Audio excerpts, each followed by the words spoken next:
Ciao a tutti, oggi parliamo di una patologia che colpisce il boxer e il bulldog francese.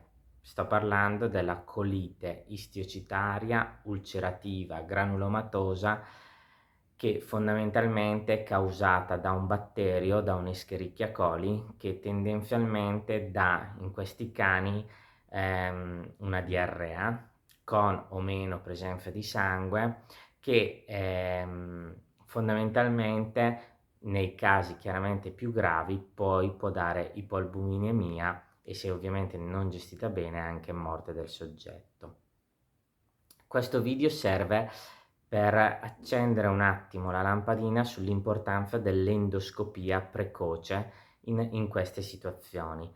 Fondamentalmente l'endoscopia è uno di quegli esami che si cerca di utilizzare meno frequentemente, perché ovviamente magari è un esame più costoso, per esempio, rispetto a un'ecografia, e fondamentalmente si cerca di utilizzarlo come, non dico ultima spiaggia, ma non come un esame fondamentalmente fondamentale nella gestione dei pazienti gastroenterici.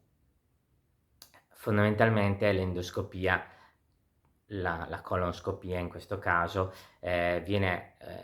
l'animale deve essere messo in anestesia, ha dei costi, quindi il proprietario non è quasi mai spinto ad accettare l'endoscopia in situazioni come per esempio le diarree. Ed è un esame che purtroppo invece in queste situazioni, soprattutto in questa patologia, è molto utile, perché una diagnosi precoce ci permette di salvare fondamentalmente in modo precoce questi animali, evitando che poi la situazione peggiori. Questa fondamentalmente è una diarrea che chiaramente, se non diagnosticata, può essere confusa con altre patologie come per esempio l'IBD, essere gestita in modo chiaramente sbagliato e quindi poi creare dei problemi. L'endoscopia è importante perché vediamo sia le lesioni, ma è importante perché ci permette l'esame poi istologico. Vi metto qua sopra l'importanza dell'esame istologico nelle lesioni, sia cutanee ma soprattutto anche nelle lesioni chiaramente del tratto gastroenterico. Quindi fondamentalmente, quando noi abbiamo una razza che è un boxer o un bulldog francese che presenta una diarrea cronica, che non si risolve chiaramente nel giro di poco, oppure ci sono delle recidive, è molto importante non perdere tempo fondamentalmente ed eseguire l'endoscopia per arrivare poi alla diagnosi.